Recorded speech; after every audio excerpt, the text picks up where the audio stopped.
बोलिए भगवान श्री कृष्ण की जय।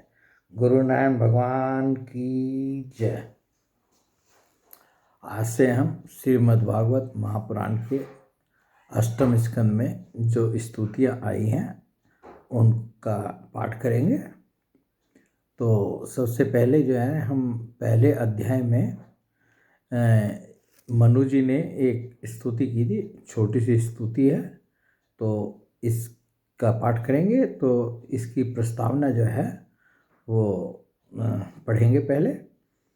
तो ये राजा परीक्षित ने जो है सुखदेव मुनि से जो है प्रश्न किया जब वो कथा सुना रहे थे कि भगवान बीते हुए मनवंतरों में जो जो लीलाएं कर चुके हैं, वर्तमान मनवंतर में जो कर रहे हैं और आगामी मनवंतरों में जो कुछ करेंगे वह सब हमें सुनाइए।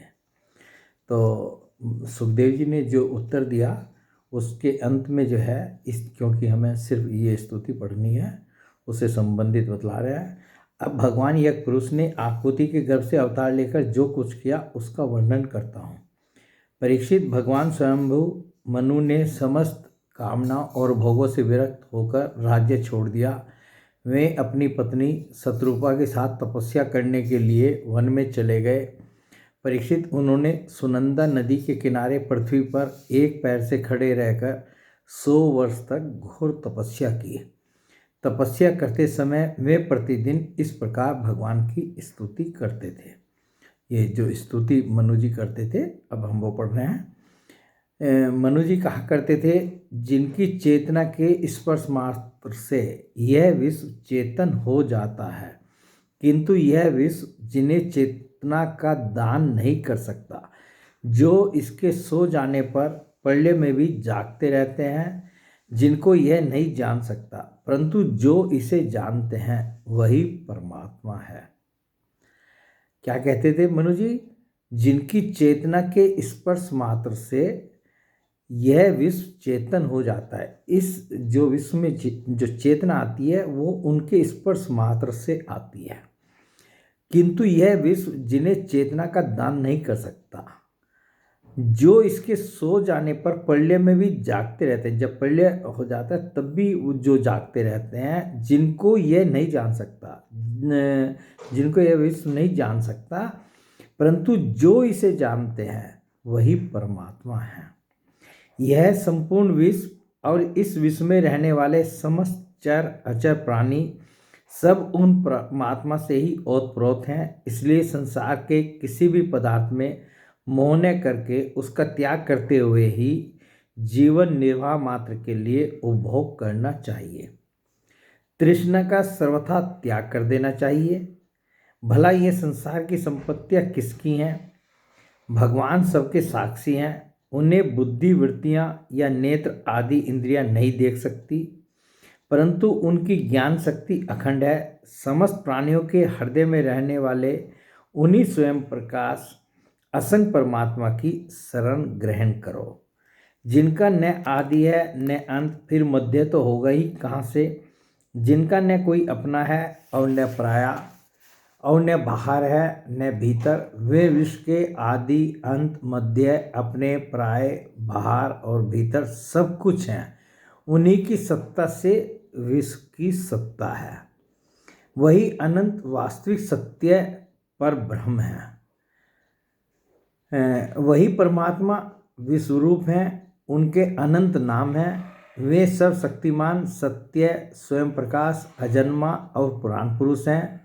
वे अपनी माया शक्ति के द्वारा ही विश्व सृष्टि के जन्म आदि को स्वीकार कर लेते हैं और अपनी विद्या शक्ति के द्वारा उसका त्याग करके निष्क्रिय सत्स्वरूप रहते हैं। इसी से ऋषि मुनि नैष्कर्म्य स्थिति अर्थात ब्रह्म से एकता प्राप्त करने के लिए पहले कर्म योग का अनुष्ठान करते हैं। प्राय कर्म करने वाला पुरुष ही अंत में निष्क्रिय होकर कर्मों से छुट्टी पा लेता है। यूँ तो सर्वशक्तिमान भगवान भी कर्म करते हैं, परंतु वे आत्मलाभ से पूर्ण काम होने के कारण उन कर्मों में आसक्त नहीं होते। अतः उन्हीं का अनुसरण करके अनासक्त रहकर कर्म करने वाले भी कर्म बंधन से मुक्त हो जाते हैं। भगवान ज्ञान स्वरूप हैं, इसलिए उनमें अहंकार का लेस भी नहीं है। वे सर्वतः परिपूर्ण हैं, इसलिए उन्हें किसी वस्तु की कामना नहीं है। वे बिना किसी की प्रेरणा के स्वच्छंद रूप से ही कर्म करते हैं।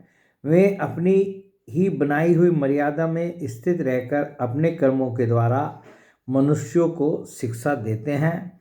वे ही समस्त धर्मों के प्रवर्तक और उनके जीवन दाता हैं। मैं उन्हीं प्रभु की शरण में हूँ। तो मनु जी जो है इस प्रकार जो है स्तुति करते थे, तपस्या करते हैं। श्री सुखदेव जी कहते हैं, परीक्षित एक बार और इस स्तुति का क्या हुआ, मतलब इस स्तुति का क्या परिणाम हुआ वो भी हम पढ़ रहे हैं।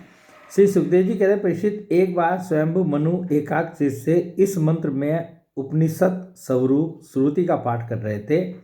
उन्हें नींद में अचेत होकर बड़बड़ाते जान भूखे असुर और राक्षस खा डालने के लिए उन पर टूट पड़े। यह देखकर अंतर्यामी भगवान यज्ञ पुरुष अपने पुत्र याम नामक देवताओं के साथ वहां आए। उन्होंने उन खा डालने के निश्चय से आए हुए असुरों का संहार कर डाला और फिर वे इंद्र के पद पर प्रतिष्ठित होकर सबका शासन करने लगे।